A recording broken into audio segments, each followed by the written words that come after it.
itself in any, at any time.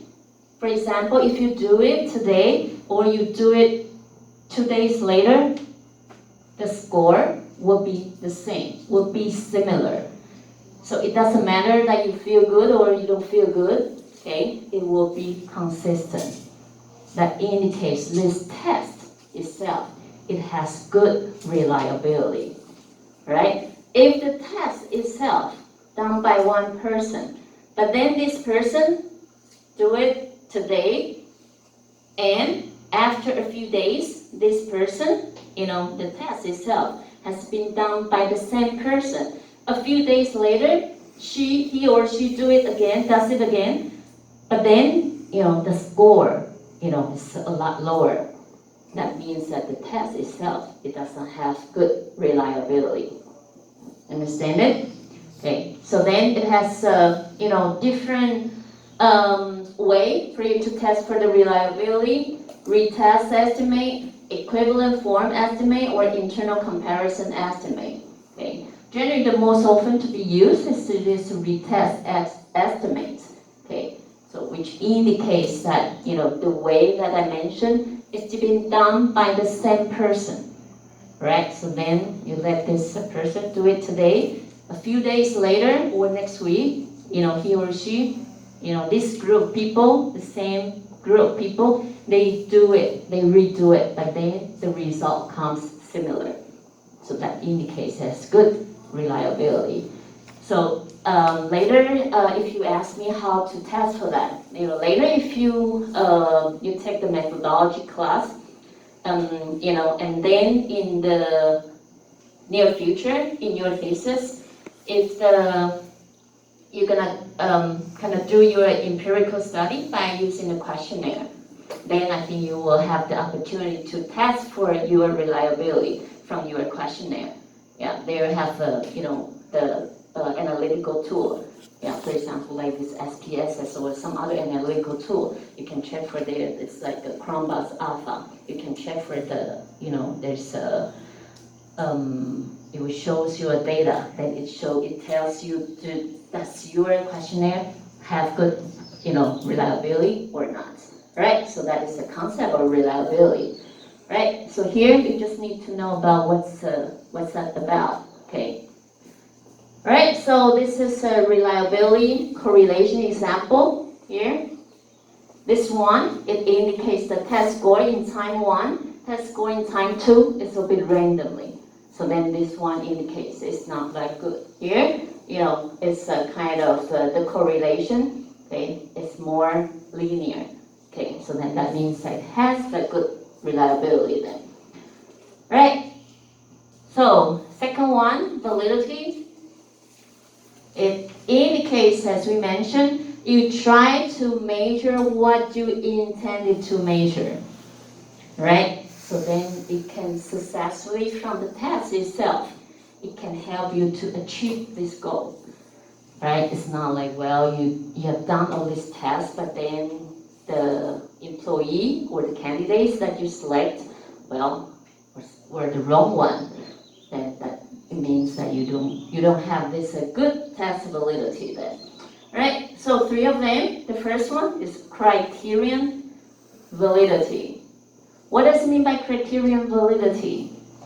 It indicates that the score on the test, for example, you conduct this IQ test. Okay, you conduct the IQ test, so then you try to pick up whoever gets the highest score. That is the score on the test. We call it as a predictor. And they are related to the job performance. You assume whoever have great or have better IQ score, then later they will perform better in the job. That indicates that, for you to conduct this IQ test, and then you select whoever have the better score, that indicates you're gonna have the good criterion validity. Understand it? So it indicates those who do well on the test, then what? Yeah? Do well in the job. Yeah, then they can do well on the job, right? So, or other tests, for example, you conduct some personality test. And then there's some criteria, for example, you try to check for the conscientiousness, for example. Is this person has good conscientiousness? So then you pick someone who has this characteristic. So then these candidates, have good conscientiousness were picked, right? And then you assume then later they will have better job performance. Okay, criterion validity. And the second one is the content validity. So it indicates the testing contains a fair sample of the test or skill that needed for the job. For example, okay, if you're applying for a secretary, what kind of test you might gonna be tested? Typing, right? Typing test for a secretary. Or if you're applying for a chef, can you provide the chef a written test? I don't think it's appropriate, right? Yeah, so then maybe the cooking test, okay, is necessary. So we call it as the content validity, right?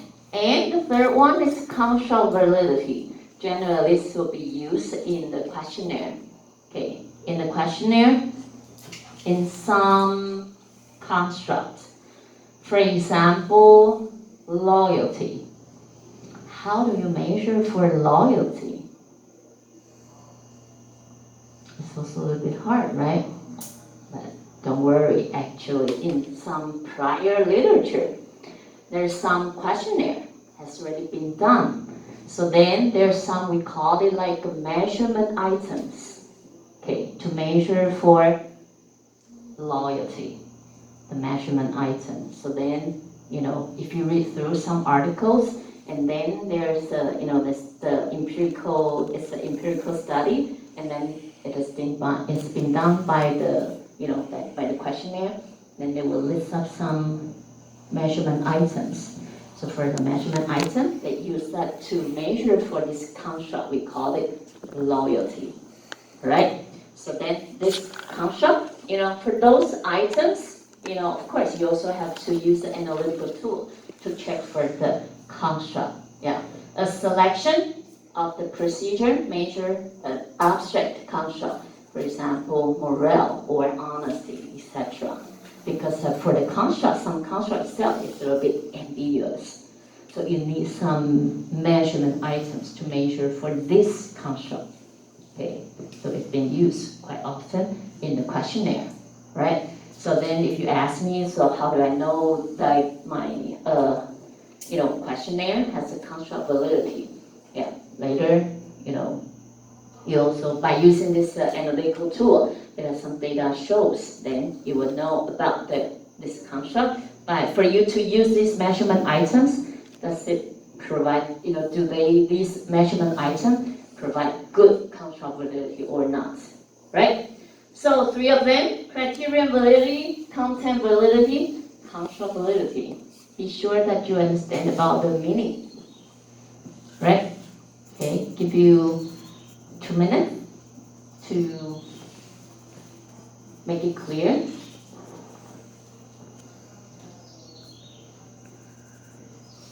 These are important concepts then, but how to do it, yeah, then you can learn about it in your methodology class.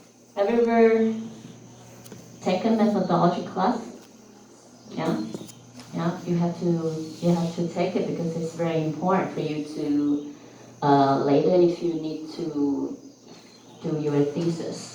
Yeah, because generally it's a important tool for you to use.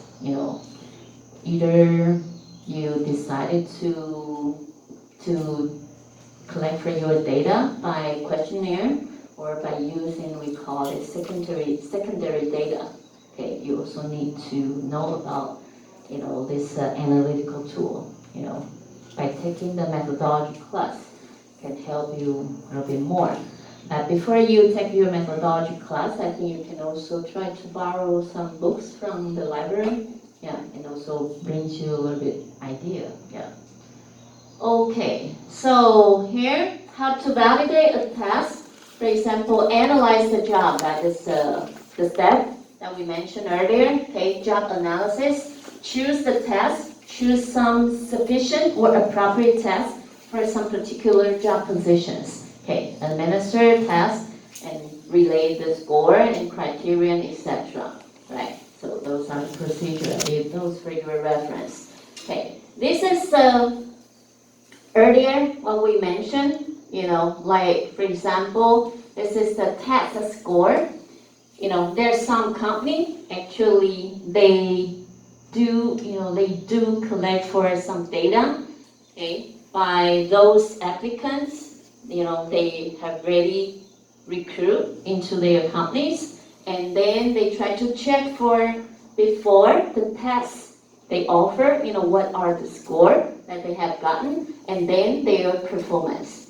So then, as you can see, this is evidence-based data.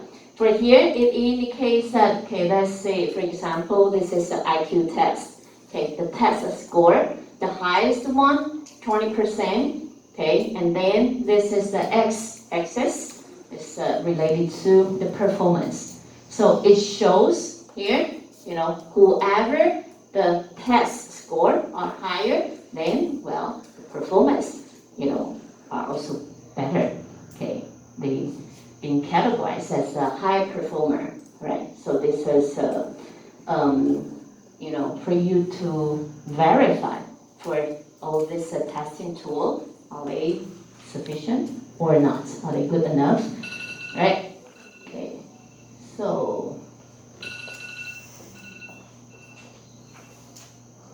yeah, let me finish this, yeah, because it's just for nowadays, there are some testing programs, in the, several, website. So if you need those, for example, as I mentioned, the personality test, actually it also has this, online, it also has this free, free version. Yeah, you can check, you can test for it. Yeah, and then here you can, after the class, if you are interested, you can also click the linkage. Yeah, there's some pre-employment testing. Okay, you can also try to use it.